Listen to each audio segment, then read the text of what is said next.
Bismillahirrahmanirrahim. Assalamualaikum warahmatullahi wabarakatuh. Sobat-sobat ngabarin kabar terkabar, semoga selalu dalam keadaan sehat walafiat, serta diberikan rezeki yang halal, berkah, lancar, dan juga banyak. SCTP mendapatkan kesempatan emas, yaitu mewawancarai Presiden ke-8 Republik Indonesia, Prabowo Subianto, saat pembekalan di Magelang. Banyak visi dan misi yang diutarakan oleh Pak Prabowo. Apa saja? Mari kita simak bersama. Let's go. Presiden Prabowo Subianto selamat atas pelantikannya yang berlangsung begitu lancar dan mendapatkan respon yang begitu positif juga, termasuk saat mengumumkan kabinet kemarin, Pak Prabowo. IHSG langsung dari merah jadi hijau nih, Pak. Begitu ya? Iya. Alhamdulillah, alhamdulillah. Iya, dan sekarang kini kita berterima kasih sekali dikasih kesempatan untuk join di retret kabinet merah putih ya, Pak ya. Ini di Akmil. Nah, ini pertama kali nih Pak dalam sejarah kabinet, para menteri, wamen, dan kepala-kepala badan mendapatkan pembekalan gitu ya Pak ya, sebelum bertugas. Apa Pak yang mendorong Pak Prabowo menyelenggarakan rangkaian pembekalan ini bagi para menteri Bapak? Sebuah kabinet negara sebesar kita tidak mungkin berasal dari suatu kelompok. Tidak mungkin berasal dari satu partai. Mungkin saja nanti di kemudian hari, tapi sekarang saya kira masih sulit.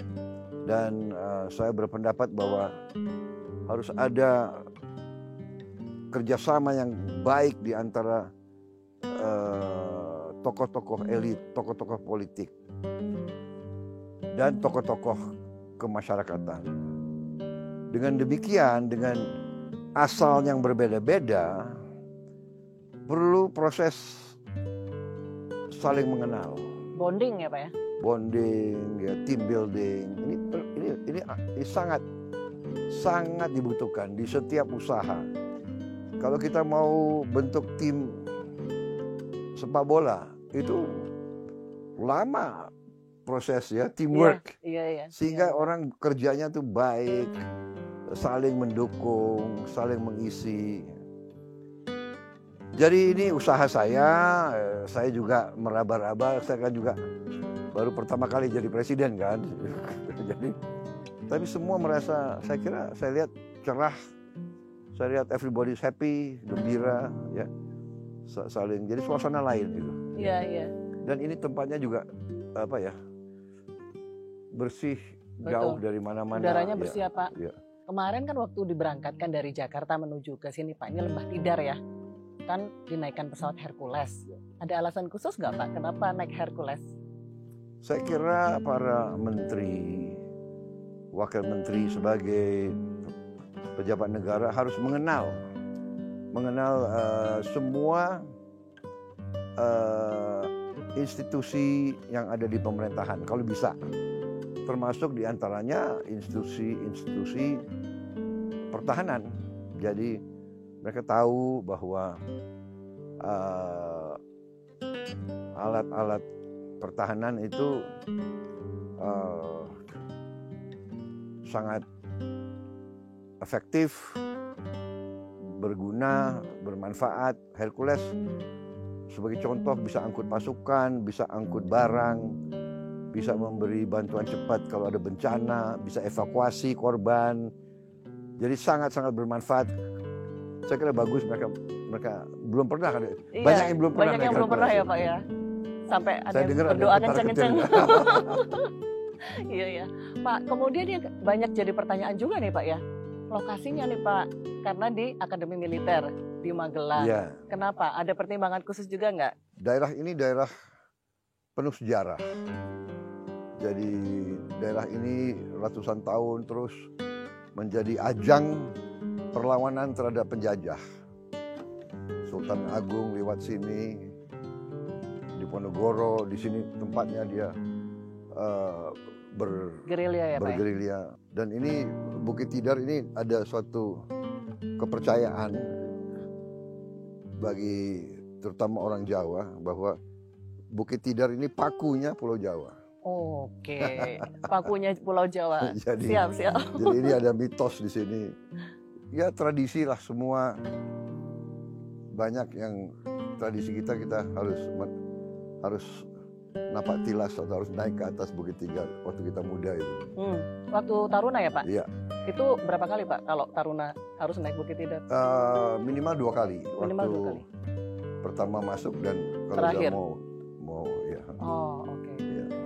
Baik, Pak Prabowo. Ini kabinet Bapak Kabinet Merah Putih ini saat di-announce mendapatkan respon yang positif ya Pak dari pasar.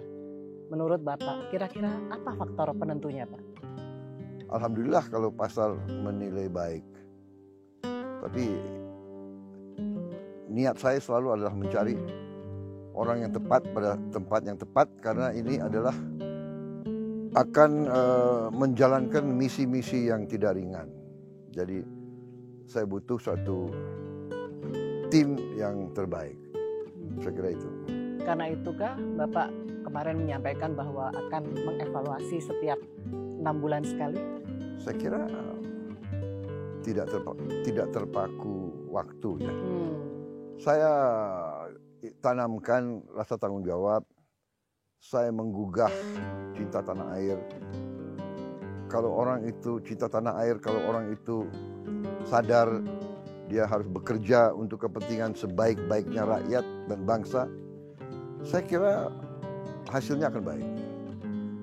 Yang repot kalau dia punya pemikiran atau agenda-agenda, oh saya punya wewenang, saya punya kekuasaan, saya akan cari peluang untuk kepentingan saya atau kelompok saya sendiri. Nah, ini nanti kurang baik. Lalu Pak, bagaimana dengan pembagian peran antara Presiden dan Wapres Pak? Karena kemarin sudah mulai banyak yang menduga-duga nih Pak, tapi bisa jadi salah ya, bahwa Pak Prabowo nanti akan banyak ke urusan internasional sedangkan Wapres ke domestik. Kan nggak ada pemikiran begitu, jadi nggak bisa kan. Seorang presiden dipilih untuk memimpin negara. Ya, dan sebetulnya saya ingin fokus ke dalam negeri sebetulnya. Ya kan, internasional itu saya hanya menjaga hubungan baik, tapi fokus saya adalah kesejahteraan rakyat, kemakmuran bangsa. Pak Prabowo, ini kita ingin tanya soal visi-visi Bapak ya. Karena kemarin Bapak sudah 2 kali menyampaikan pidato. Yang pertama saat pelantikan, kemudian sidang kabinet paripurna yang pertama. Nah, di sidang kabinet pertama ini Bapak memberikan beberapa peringatan keras nih Pak. Salah satunya mengenai makan bergizi gratis, tegas dan keras. Nah, apa Pak yang membuat Bapak begitu yakin Indonesia harus punya program ini? Oh iya, bagi saya ini sangat penting. Masa depan kita tergantung anak-anak kita, anak-anak Indonesia. Anak-anak kita, bahkan seluruh rakyat Indonesia harus tidak boleh lapar. Karena kita negara punya kekayaan yang besar. Bisa dinikmati adalah rakyat kita makan cukup. Jadi kalau ada yang tidak mendukung prinsip ini, ya nggak perlu dekat-dekat saya lah. Apalagi ikut pemerintah saya. Ya, saya terang-terangan aja. Bagi saya hal ini prinsip. Kita sudah hitung, negara lain sudah jalankan ini cukup lama. India berani, padahal India per kapitanya setengah dari Indonesia. Dia berani dan dia sudah lakukan ini, saya kira sudah lebih dari 10 tahun. Pak Prabowo, tapi apa efek domino mungkin Pak yang Bapak harapkan dari program ini? Iya, terutama bagi saya concernnya adalah untuk makanan dari anak-anak dan ibu-ibu hamil. Tapi ternyata para pakar mengatakan kalau memang kita lakukan itu dan pembelian bahan-bahan berada di daerah, di kabupaten, di kecamatan, di desa-desa, itu menimbulkan suatu dampak bahwa rakyat itu penghasilannya bisa tambah. ya para petani, produsen mendapat satu pasar yang terjamin, ya bahwa ada yang beli produk-produk mereka. Tiap hari kan kita perlu telur, perlu sayur, perlu ayam, perlu ikan, perlu nasi. Sangat-sangat baik. Akan sangat mendorong. Berapa uang yang beredar di kabupaten ke bawah, di daerah-daerah, juga di provinsi, tapi beredar di rakyat, ya kan? Apakah ini yang juga mendorong Bapak untuk biar cepat-cepat nih bisa swasembada pangan gitu ya Pak ya? Oh, kalau swasembada pangan itu mutlak. Negara mau aman, negara mau berdaulat, ya harus bisa beri makan rakyatnya sendiri. Tapi terobosan apa nih Pak kira-kira yang akan Bapak lakukan untuk dapat menciptakan swasembada pangan, karena kurun waktunya nih singkat ya Pak ya, 4-5 tahun. Kalau kita hitung, kita bisa swasembada pangan. Kita sudah berapa kali pernah swasembada pangan. Tapi ini perlu konsistensi, perlu suatu tekad dan terutama peran dari pemerintah yang kokoh. Ya, negara harus kuat. Pak, kemudian ada lagi pernyataan Bapak ya, yang Bapak tekankan ini di 2 pidato Bapak. Saya katakan berkali-kali bahwa negara yang merdeka, rakyatnya harus merasakan kemerdekaan. Janganlah kita bangga menjadi anggota G20 kalau rakyat kita masih banyak yang miskin, masih banyak yang lapar.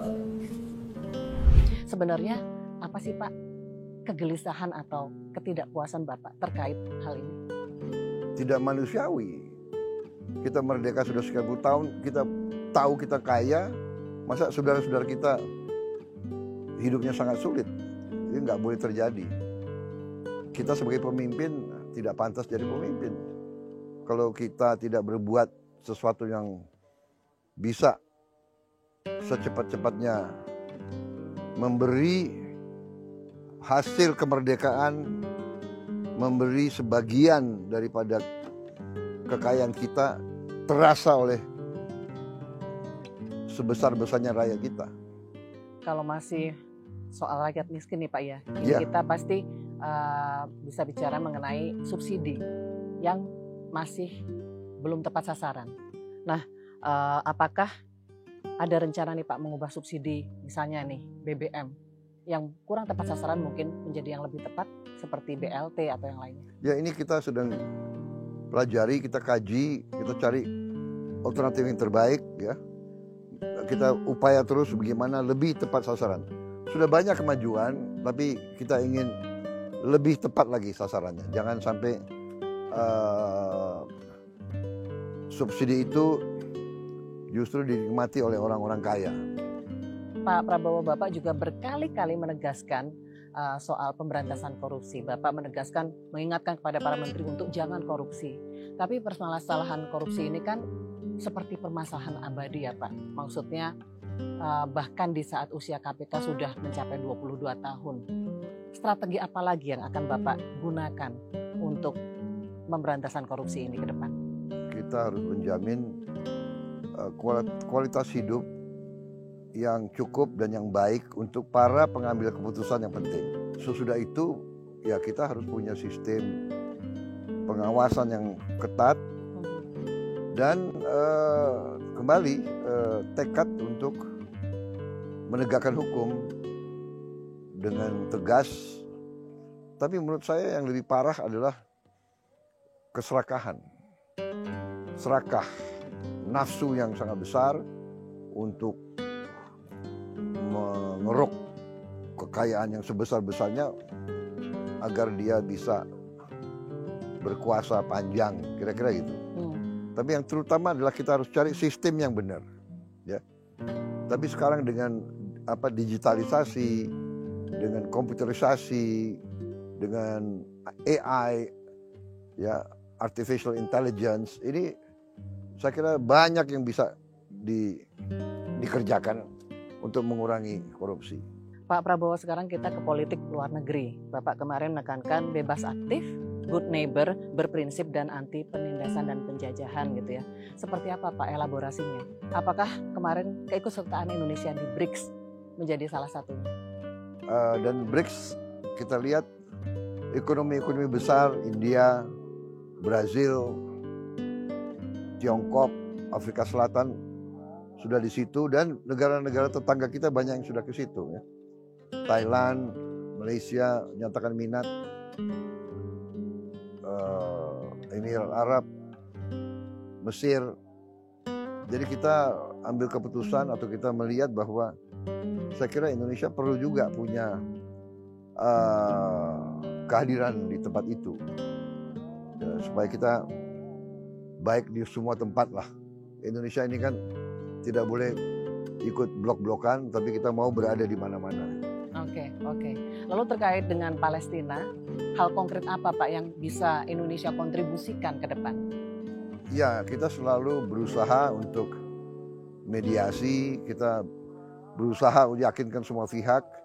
Tapi yang jelas apa yang kita bisa bantu ke Palestina kita coba membantu. Kita sudah beri beasiswa, banyak mahasiswa mereka sekolah di kita. Kalau sekarang secara fisik kita sudah kirim tim dokter dan tim tenaga kesehatan sudah di Gaza sekarang ya. Dan juga gini, kalau insya Allah ada gencatan senjata, kita juga siap mengirim pasukan perdamaian.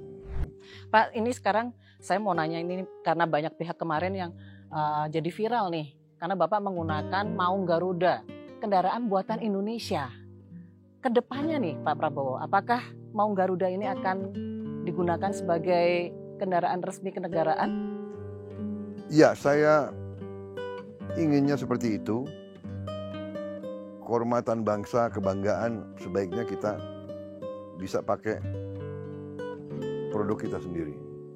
Jadi saya sudah merencanakan kemungkinan besar nanti semua menteri, semua wakil menteri, dirjen, pejabat, mungkin